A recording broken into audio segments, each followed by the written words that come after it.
Devotional, cooking and tips, softwares and apps,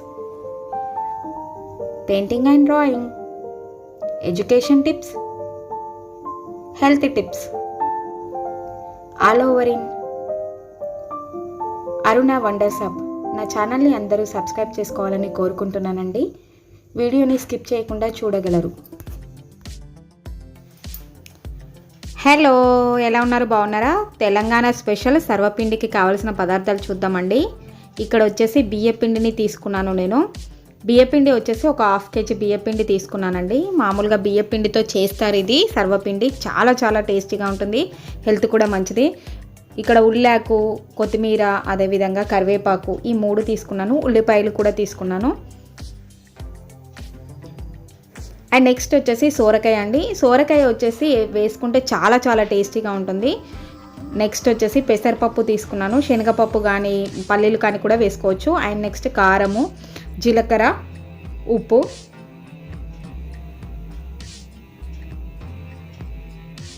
so next వచ్చేసి ఏం చేస్తున్నానంటే నేను సోరకాయని చక్కగా తురుముకోవడానికి పెట్టుకుంటున్నానండి.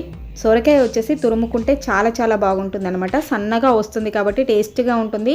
అండ్ నెక్స్ట్ వచ్చేసి ఈ కాలంలో సొరకాయలు ఎక్కువ వస్తాయి కాబట్టి చలికాలము సొరకాయ వేసుకోవచ్చు. ఒకవేళ సొరకాయ వేసుకోలేని పక్షంలో ఉల్లిపాయలను ఎక్కువ కట్ చేసి పెట్టుకోవచ్చు. ఇందులో వచ్చేసి నేను పెసరపప్పు చూపించాను కదండి, ఆ ప్లేస్లో వచ్చేసి శనగపప్పు, పల్లీల పప్పు, ఇలా రకరకాల పప్పులు అయితే వేసుకోవచ్చు. నువ్వు పప్పు కూడా వేసుకోవచ్చు, నువ్వులు కూడా వేసుకోవచ్చు అనమాట. మనకి టేస్ట్కి తగ్గట్టుగా ఏదైనా వేసుకోవచ్చు. నేను ఇక్కడ వచ్చేసి సొరకాయను తురిమేసి తీసుకున్న బియ్య పిండిలో వేసేసానండి.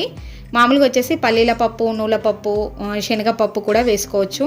నెక్స్ట్ వచ్చేసి ఉల్లి తరుగు వచ్చేసి కరివేపాకు, కొత్తిమీర ఇవన్నీ కట్ చేసి పెట్టేసుకొని చక్కగా ఇందులో వేసుకుంటున్నాను.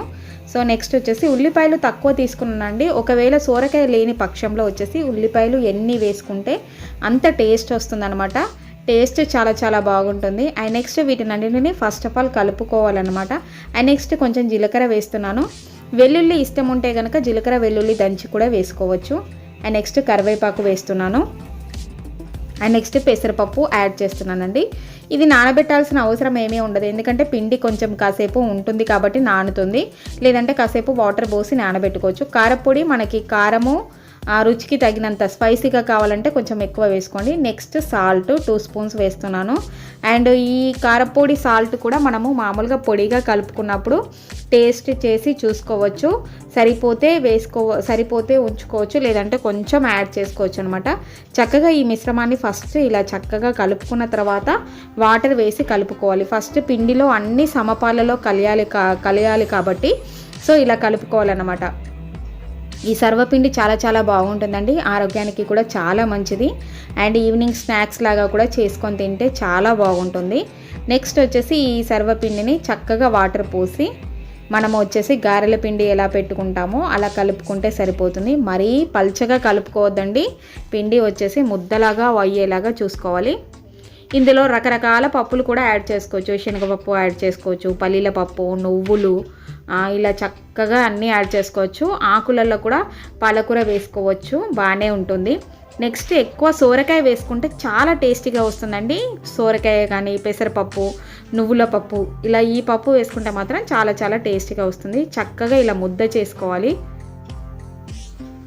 చాలా టేస్టీగా ఉంటుందండి. ఎవరైతే వీడియో చూస్తున్నారో స్కిప్ చేయకుండా చూడండి. వీడియో నచ్చినట్లయితే లైక్ చేయండి, షేర్ చేయండి. కొత్తగా చూసేవాళ్ళు మరిన్ని వీడియోస్ కోసము తప్పకుండా నా ఛానల్ని సబ్స్క్రైబ్ చేసుకోవాలని కోరుకుంటున్నానండి. మీకు ఏమైనా కామెంట్స్ తెలియజేయాలనిపిస్తే తప్పకుండా కామెంట్ బాక్స్లో మీ కామెంట్స్ని తెలియజేయండి. పిండి ఇలా చక్కగా కలిపి పెట్టుకున్న తర్వాత నేను ఇక్కడ ప్యాన్ మీద వేస్తున్నానండి. ఈ సర్వపిండి వచ్చేసి మనము కడాయిలో కూడా పెట్టుకోవచ్చు, వెడల్పాటి గంజులో కూడా మనము చక్కగా పెట్టుకోవచ్చు. ఆయిల్ 1 స్పూన్ వేసి చక్కగా పేనానికి ఆయిల్ రాయాలండి. కడాయిలో కానీ మనము పెద్ద వెడల్పాటి గిన్నెలో పెట్టుకుంటే అక్కడ కూడా ఆయిల్ వేసి చక్కగా అడుగు మొత్తం నూనెతో రాసుకున్న తర్వాత పిండిని తీసుకొని ఇలా చక్కగా వేళ్ళతో ఒత్తుకుంటూ సో చుట్టూ పల్చగా ఒత్తుకోవాలండి. చాలా టేస్టీగా ఉంటుంది ఇది.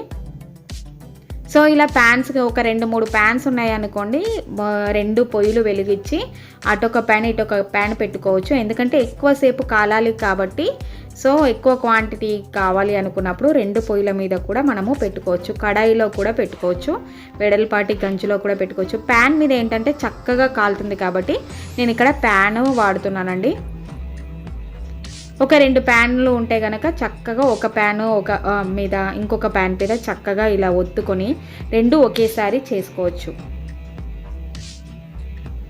ఇలా చక్కగా ఒక దగ్గర మందంగా ఒక దగ్గర పల్చగా కాకుండా అన్ని వైపులా సమానంగా ఉండేలాగా చక్కగా ఒత్తుకోవాలండి.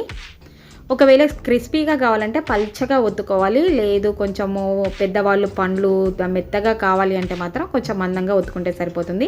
ఇలా మాత్రము చక్కగా రౌండ్స్ లాగా పెట్టుకోవాలండి. ఎందుకోసం అంటే మనము చక్కగా వేగాలి కాబట్టి.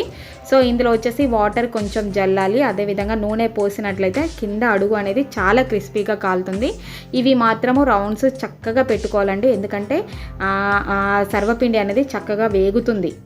ఆ రౌండ్స్ పెట్టుకోకపోతే మధ్యలో ఉడకదన్నమాట. సో ఇలా కొంచెం ఆ రంధ్రాలలో వచ్చేసి కొంచెం ఆయిల్ని యాడ్ చేసేసి పైనుంచి కొంచెం వాటర్ని యాడ్ చేసి అప్పుడు మనము పొయ్యి మీద పెట్టుకోవాలండి. సో ఇలా నీళ్లు జిలకరించాలి, ఎక్కువ వాటర్ని పోయకూడదు. చక్కగా ఇలా నీళ్లు జిలకరించేసి స్టవ్ ఆన్ చేసేసుకొని చక్కగా స్టవ్ మీద పెట్టుకొని ఒక మూత కనుక పెట్టుకొని మనము ఇది చేసుకోవాలండి. చక్కగా వేగుతుంది అండ్ అంతే టేస్టీగా ఉంటుంది. సో నేను స్టవ్ వెలిగించి ఇలా ప్యాన్ మీద పెట్టేసుకొని మూత పెట్టేసుకొని చక్కగా ఆవిరి మీద ఫస్ట్ ముందు వైపు కాలుస్తుంది, కింద వచ్చేసి చక్కగా క్రిస్పీగా కాలుతుంది. 2 వైపులా కాల్చుకుంటే చాలా టేస్టీగా ఉంటుంది. నెక్స్ట్ నేను ఇంకొక ప్యాన్ని తీసుకొని ఈ ప్యాన్కి కూడా నూనెను రాసుకొని చక్కగా ఇంకొకటి తయారు చేసుకోవడానికి సిద్ధం చేసుకుంటున్నాను. సో తెలంగాణ స్పెషల్ అండి, చాలా చాలా బాగుంటుంది ఈ సర్వపిండి. సో ఆరోగ్యానికి కూడా చాలా మంచిది. ఈవినింగ్ స్నాక్స్ లాగా పిల్లలకి చేసి పెడితే ఆరోగ్యంగా చక్కగా చేసి పెట్టొచ్చు. సో బయట ఫుడ్ని అవాయిడ్ చేసి ఇలాగ ట్రెడిషనల్ వంటలు కనుక చేసినట్లయితే ఆరోగ్యంగా ఉంటుంది అండ్ టేస్టీగా కూడా తినొచ్చు. సో ఇలా చక్కగా ఒత్తుకోవాలండి, పల్చగా ఒత్తుకుంటే బాగా వస్తుంది. ఒకవేళ కనుక పిల్లలు బాగా క్రిస్పీగా తినలేరు అనుకుని, పెద్దవాళ్ళు క్రిస్పీగా తినలేరు అనుకుంటే మందంగా ఒత్తుకుంటే మెత్తగా కూడా వస్తుంది.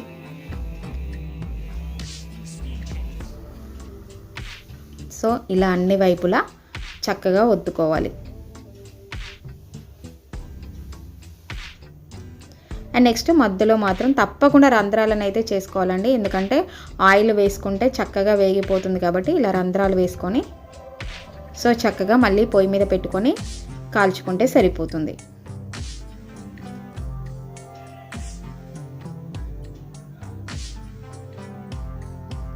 సో కొన్ని వాటర్ని జిలకరిస్తున్నాను. వాటర్ అనేది జిలకరిస్తే ఏంటంటే చక్కగా వేగిపోతుంది.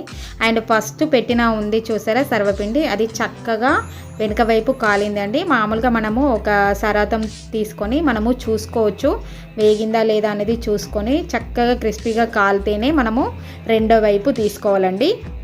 సో చూసారు కదా ఇలా కాలుతుంది. సో ఇలా చూసుకొని చక్కగా 2 వైపులా చక్కగా కాల్చుకుంటే చాలా టేస్టీగా ఉంటుంది. సర్వపిండి అనేది చాలా చాలా టేస్టీగా రెడీ అయిపోతుంది. సో ఇలా మూత పెట్టేసుకొని చక్కగా వేపుకోవాలి. చూడండి ఇదంతా కాలిపోయిందన్నమాట, కింది వైపు చక్కగా వేగింది. అండ్ నెక్స్ట్ రెండో వైపు తిప్పి చక్కగా రెండో వైపు కూడా వేపుకుంటే సర్వపిండి అనేది రెడీ అయిపోయిందండి. మీకు ఎటువంటి పప్పులు కావాలన్నా మామూలుగా నువ్వు పప్పు, అదేవిధంగా శనగపప్పు, సో ఈ పల్లీలు, ఇలా అన్ని రకాల పప్పులు వేసుకొని కూడా చక్కగా బియ్య పిండితోటి ఇలా సర్వపిండి చేసుకోవచ్చు. ఇంట్లో ఉన్న ఇంగ్రీడియంట్స్ తోటే చక్కగా తేలిగ్గా చేసుకోవచ్చు. టేస్ట్ కూడా చాలా బాగుంటుంది. ఇలా రెండో వైపు కాల్చుకున్నట్లయితే సో చక్కగా క్రిస్పీగా వస్తుంది. ఆయిల్ నేను చాలా తక్కువగా వేసానండి, ఎందుకంటే ఆయిల్ ఎక్కువగా వేసుకుంటే సో ఎక్కువగా క్రిస్పీగా కాల్చడానికి వీలుగా ఉంటుంది. కొంచెం ఆయిల్ నేను తక్కువ వాడాను. సో మనకి ఎక్కువ టేస్ట్ ఇంకా బాగా ఆయిల్లో కాలితే ఇంకా బాగా టేస్ట్ వస్తుంది, ఇంకా బాగుంటుంది అనుకుంటే కనుక ఆయిల్ని మీరు ఇంకా చుట్టూ ఆయిల్ వేసి కూడా చక్కగా కాల్చుకోవచ్చు. సో నేను ఆయిల్ తక్కువ వాడుతున్నాను కాబట్టి నేను ఆయిల్ అనేది తక్కువగా వేశాను.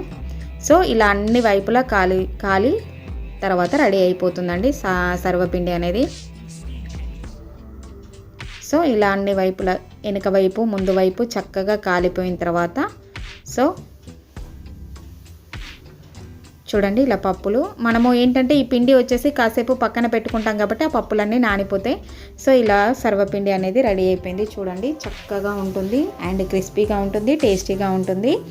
సో ఇలా హెల్త్ బాగుండాలి అంటే చక్కగా ఇలాంటి ట్రెడిషనల్ వంటలు చేసుకొని చక్కగా హ్యాపీగా పిల్లలకి కానీ మనం కానీ తిన్నామనుకోండి, ఆరోగ్యానికి ఆరోగ్యంగా అండ్ రుచికి రుచి చాలా చాలా బాగుండే సర్వపిండి అనేది రెడీ అయిపోయిందండి. దీన్ని మామూలుగా వట్టిగానే తినవచ్చు, లేదంటే మనము ఏదైనా సూప్ కానీ ఇంట్లో ఏదైనా కర్రీ కానీ చేసుకుంటే కర్రీ పెట్టుకొని కూడా తినవచ్చు.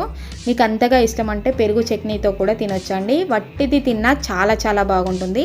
లేదంటే పచ్చి ఉల్లిపాయలు తీసుకొని కూడా పెట్టుకొని కూడా చక్కగా తినేయచ్చు. సో రెండో సర్వపిండి వచ్చేసి కాలుతుంది చూసారా. సో ఇది కూడా పేనం పైన మూత పెట్టేసుకొని చక్కగా వేగిపోయాయి చూడండి. చాలా క్రిస్పీగా ఉంటుంది అండ్ చాలా టేస్టీగా ఉంటుంది. సో సర్వపిండి అనేది రెడీ అయిపోయిందండి. ఎవరైతే వీడియో చూస్తున్నారో తప్పకుండా నా వీడియోని లైక్ చేయండి, షేర్ చేయండి. మీకు ఏమైనా కామెంట్స్ తెలియజేయాలనిపిస్తే తప్పకుండా కామెంట్ బాక్స్లో మీ కామెంట్స్ని తెలియజేయాలని కోరుకుంటున్నాను. And thank you for watching. మరిన్ని వీడియోస్ కోసం తప్పకుండా నా ఛానల్ అయితే సబ్స్క్రైబ్ చేసుకోవడం మర్చిపోకండి. Bye bye.